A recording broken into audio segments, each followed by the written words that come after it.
So, one of the biggest pros about, having a microphone on you is that you can be away from the camera and still be able to hear yourself. So wireless recording is obviously extremely useful for people who, pretty much just need to be away from the camera and can be heard, because if, you're doing other things and you're trying to be instructional, you're trying to keep your distance away from the camera because you're moving and explaining something, that is one of the biggest benefits of having a wireless microphone like this.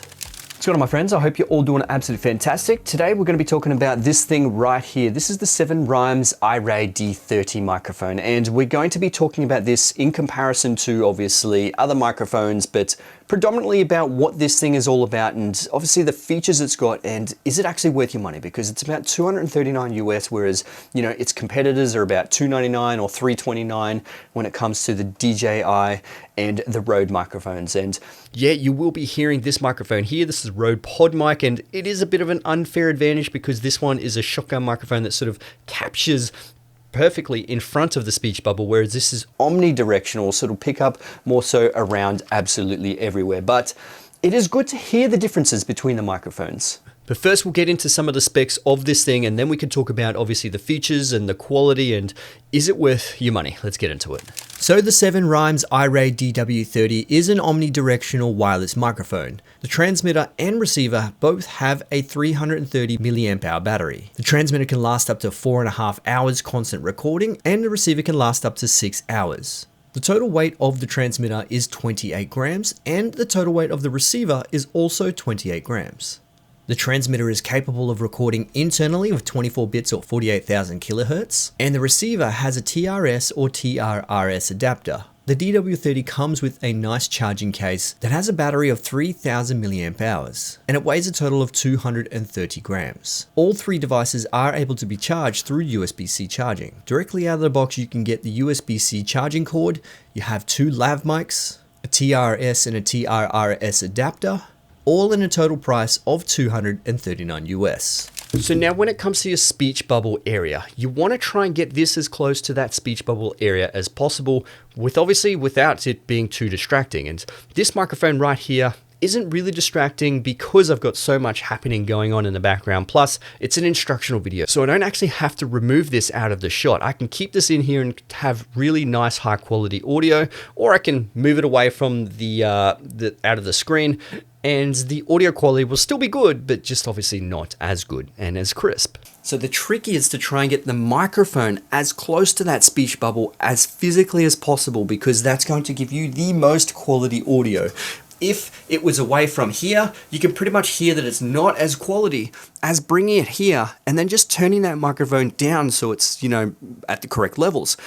And that's obviously where wearing this right here is going to be good, or clipping a lav mic here, or even just trying to hide it underneath a jacket. That's probably your best bet. So obviously one of the standout features when it comes to these microphones is the internal recording on this. So it actually gives you 8 gigabytes internal recording, which can give you up to 24 hours of audio recording internally with this one.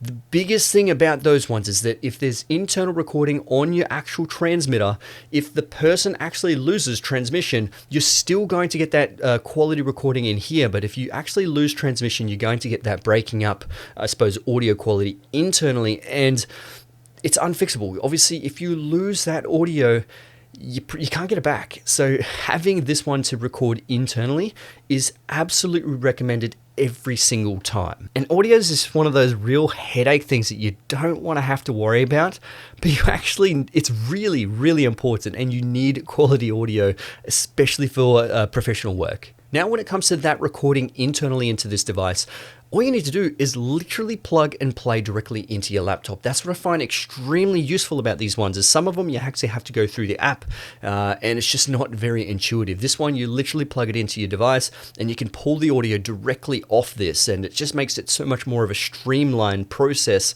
as opposed to diving into the app and trying to do it through that. Another one of the standout things about this microphone obviously is the case. It comes with this nice hard case, which obviously opens up and it gives you those 3 devices here. You can pretty much put the receiver onto the front here and then the transmitters onto the 2 sides. And this obviously is fully rechargeable. So it will give you the recharging level on the front just to show you obviously how much charge is left.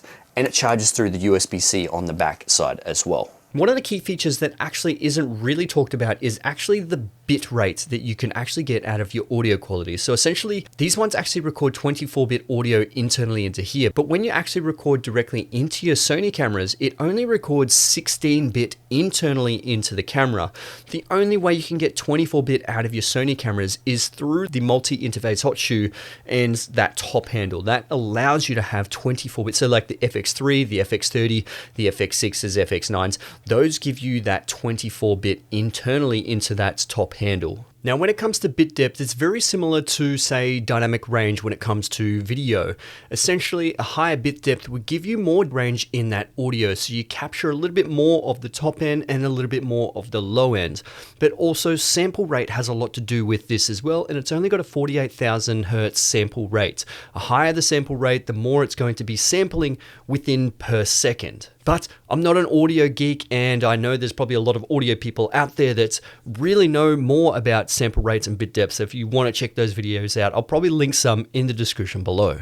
Now, this one can actually be used with smartphones or computers as well because it has a digital or analog signal that comes out of it, which is great. And obviously, it comes with those cords directly into the box as well. So you can use it straight out of the box with your smartphone or your computer. So if you actually look at the audio jack, you'll see at the tip end, it'll actually have 2 little slits on there. That's a TRS, whereas a TRRS will have 3 little black rings. That's how you know it won't plug into your camera. It'll plug into your smartphone or plug into pretty much TRRS adapters and all those kind of things. Whereas your computer, your camera, a TRS. Now, one of the key features I absolutely love about this, it actually has a safety net recording. So you can actually have either a mono track, a stereo track, or a safety track. So essentially, it records mono into one track, and the second track is -6 decibels lower. So if I actually try and talk really loud directly into this microphone, it won't clip because I've got one track that is -6 decibels lower, and this could save your audio quite a lot. A lot of the times I actually prefer to record a little bit lower and bring it up in post, as opposed to recording too high and then I clip my audio and you cannot get that part back. And clipped audio sounds extremely bad, and it's not professional at all to clip your audio. I prefer to have a little bit of low-end white noise than having clipped audio, because at least with the white noise, you can use noise cancelling and trying to remove that noise, but clipped audio, you cannot do anything about that. Now, when it comes to the range of this, it's not as strong as most other microphones. Most other microphones will do, 150 to 200, maybe 300 meters, whereas this one is only up to 100 meters of range, where that may only be useful for people who are literally out in the field and walking 200 meters away from the camera, and majority of the time that's not going to be used. I mean, literally like 1% of the people who are actually purchasing microphones may actually utilize that. But that's where that internal recording comes in handy. You literally hit internal record on this and you won't have any issues. If they lose transmission, it's still going to be recording directly into the device. And that's where having 100 meters of direct line of sight isn't really an issue here, because you've got that internal recording. Now, in terms of the size of the device, I mean, it's pretty much very similar to all your other devices. It's a nice sort of little square. It's got a screen on the top. It has your microphone here, which you can actually put your dead cat on top as well if you're out in windy situations. Or it's got a 3.5mm audio jack, which you can attach your lav mics directly into there. And then you've just got your USB-C on one side, and then you've got a mute button, but also a pair button as well. But it's always good to have that nice little screen on here so you can pretty much see what's going on if you're recording, or what your audio levels are actually like. So this is pretty much the audio quality that's coming directly out of the lav mic. Now, I think the lav mics, do serve a purpose. They do just fine, but I probably wouldn't rely on this for very high-end professional audio. That's where I've got my Sennheiser lav mics, and that you can actually tell the difference. And hiding this one. It's pretty large when it comes to that mic, you know, bubble thing that you get on top. Whereas my Sennheiser ones are actually quite small, and you can actually hide it, tape it underneath, you know, t-shirts and stuff, collars. But still, this does serve a really good purpose, and obviously they do have to throw it in there to give you a little bit more value. But you know, you always do get better quality directly out of these devices instead of your lav mics, depending on which kind of lav mics you actually use. So overall, I think these ones do give you really good value for the price that obviously they're marketed for. You do have that charging case, which is absolutely great. It charges very well. You do have, you know, all these lav mics and USB-C cables that you can connect this. The features that's in this, you know, that safety track, you've got internal recording, and you can attach it to your computer. I think it's very well featured, very well spec'd, and the audio quality definitely shows as well. So you can say that this would compete with the Rode mic. This could compete with the DJI mic. So I think Seven Rhymes have done a really good job, but it's really up to you if you want to purchase this or go for just a little bit more money and purchase the DJI mic or purchase the Rode version as well. But it's up to you. And yeah, they are my thoughts, and I hope you enjoyed this video. If you did, give it a thumbs up. That'd be absolutely amazing. Subscribe to my channel if you haven't already. And I'll see you guys in the next one. Thanks for watching. Let's get it.